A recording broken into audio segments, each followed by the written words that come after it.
In 2001, Arsene James was one of only 3 opposition MPs in the House of Parliament. He says that while the rest of St. Lucia seemed to flourish, Micoud South in particular seemed to have been punished. He explains that his constituency has been marginalized or been victimized for its loyalty to the United Workers' Party. There were no development projects done and the basic infrastructure was neglected. The Deriso Road, for example, since 1997, when the Labour Party government won the election, they promised that they would rebuild that road because that road has been bad for a very, very long time. They had a sitting MP under the Labour government, Mr. Cassius Elias.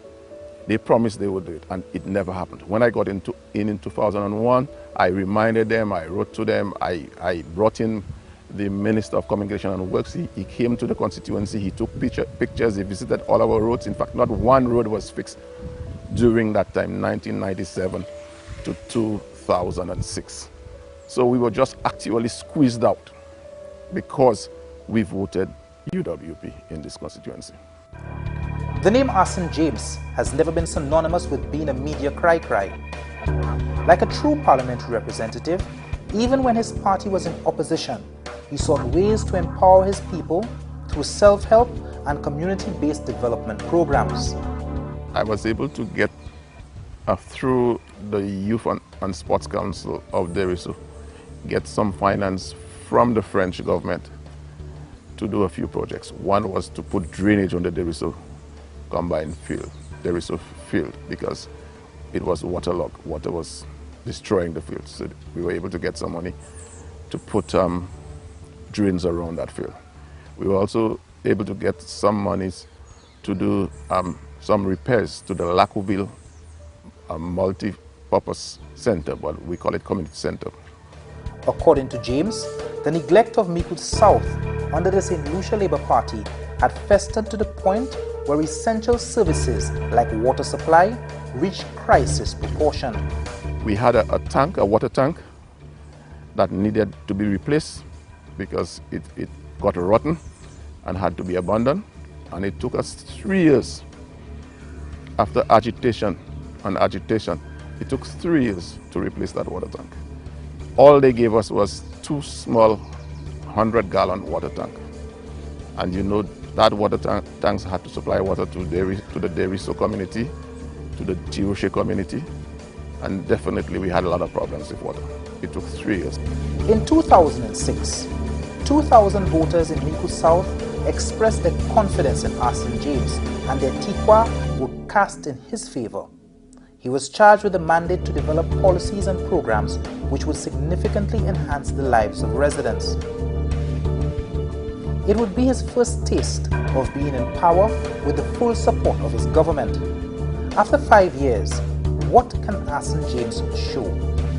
Right where we are sitting now, this project, which we call the Baobab Park, is a project financed by the Taiwanese government. And with this little toilet block, this park is very essential to the people of Diga, very important because that park, named after that tree, the baobab tree, is the only tree that you can find in St. Lucia or in the Caribbean or in Latin America.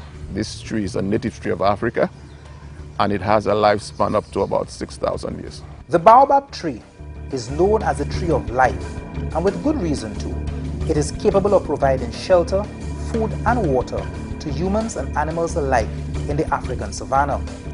Its bark is fire resistant and is used for cloth and rope production. The leaves are used for condiments and medicines. The tree is capable of storing hundreds of liters of water, which is tapped in dry periods so residents can enjoy, and taxi drivers can bring tourists to Micoud in a comfortable setting to marvel at Micoud's pride and joy. Every politician has a project that is a driving force of his or her campaign. What would you say is the signature of your campaign? The signature of my campaign would be 1, the Deriso Highway, and 2, the water for the constituency and the communities of Diga, Lacoville and Tiroshe. We have already established a tank, which we'll probably show you in a while. And now we are working hard to get it connected before year end. Mr. James, you've been there for 5 years. Why are these projects being completed at this time? Well, you see, the thing about it is that these projects cost a lot of money. Our terrain, especially with Thomas, the Hurricane Thomas, put us years behind. A number of things that we started, for example, the water system. Our water system was completely destroyed. We lost about 80 lengths of 6-inch pipes. The dam where we collected our water, that was in ruins. The tank has been there from last year, just before Hurricane Thomas. And now we are trying to ensure that we have that tank connected so that people can get water on a daily basis. With arrangements made for consistent water supply, his attention homed in on road rehabilitation and grassroots programs which would directly impact the lives of all residents. The Zulutown roads were in a battered state, but the road repair crew started with professionally constructed drains before laying the perfect layer of concrete. The Murray feeder roads received the same level of attention, while Leslie feeder roads received an asphalt cover. The heavy equipment moved to Fort Latinelle, where the rehabilitation work was much appreciated by residents. Residents of Fort Law now have an added reason to smile. For years, drivers and pedestrians alike complained bitterly to the helpless MP. Today, he is proud that this is one less issue residents have to gripe about. The Tituchik Road appeared to have last been touched by the first European settlers who arrived in St. Lucia in 1492. But now, may we have the drum roll, please?